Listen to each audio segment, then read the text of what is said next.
At the time of writing this talk, it was announced that couples expecting a baby should cryonically suspend the placenta when the baby is born, as it's quite likely that the stem cells can be used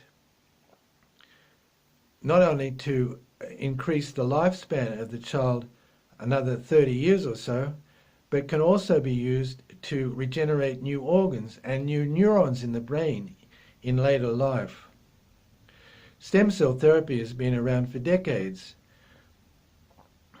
These stem cells are normally taken from bone marrow and from umbilical cord blood, and they're injected into patients suffering from certain maladies, and these stem cells have the capacity to differentiate into various tissues and can thus repair and replace degenerate tissue in the patient.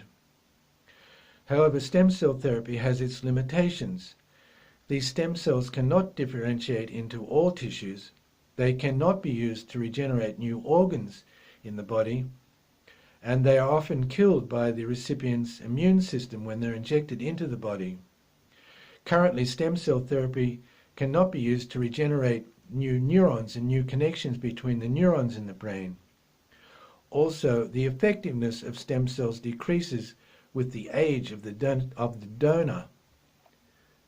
Stem cells taken from the placenta, however, are extremely young, and they retain their maximum effectiveness. The placenta would be cryonically suspended at birth, so these cells literally never age. New technology is being developed called germline gene editing. It's proposed that in the future it will be possible to edit out potential diseases using germline gene editing before the baby is even born. This new technology is in its infancy, and there are still insurmountable problems. However, if the placenta is cryonically suspended at birth, it would be possible at a later stage to do germline gene editing on the recipient's own tissue, which can then be injected back into the body of the recipient without any risk of being rejected by the immune system.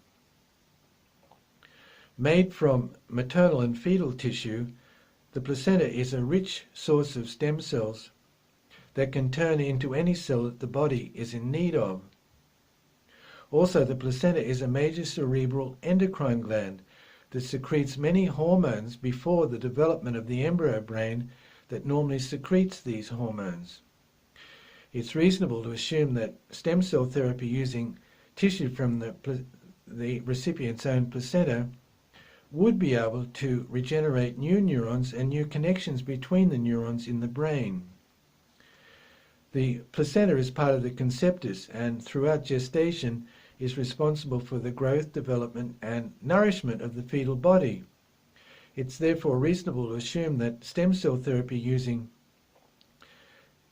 stem cells from the recipient's own placenta would not only be able to regenerate new internal organs in the body, but would also be able to regenerate external features of the body such as skin, teeth, hair and even limbs.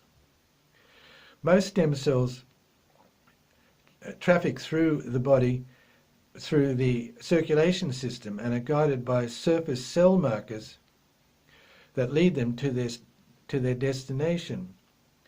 The way technology is advancing, it's not unreasonable to assume that eventually stem cell therapy using tissue from the recipient's own placenta would be able to regenerate a new self-same body for the recipient, identical in every particular. Other species already have the benefit of these regenerative processes, so it's a normal operation in the DNA. Snakes slough off their skin, sharks grow new teeth, lizards regrow the tail, spiders regrow legs, the flatworm regrows its head. So it's just a matter of finding out how these processes work in the DNA in other species and implanting it in the human DNA as well. Already geneticists are making human mice models where they implant human DNA in a mouse so they can do experiments on the cells in vivo, experiments that they could not actually do on a living human being. We age because we use up the high-quality stem cells in our tissues, which are responsible for repairing and replacing tissues.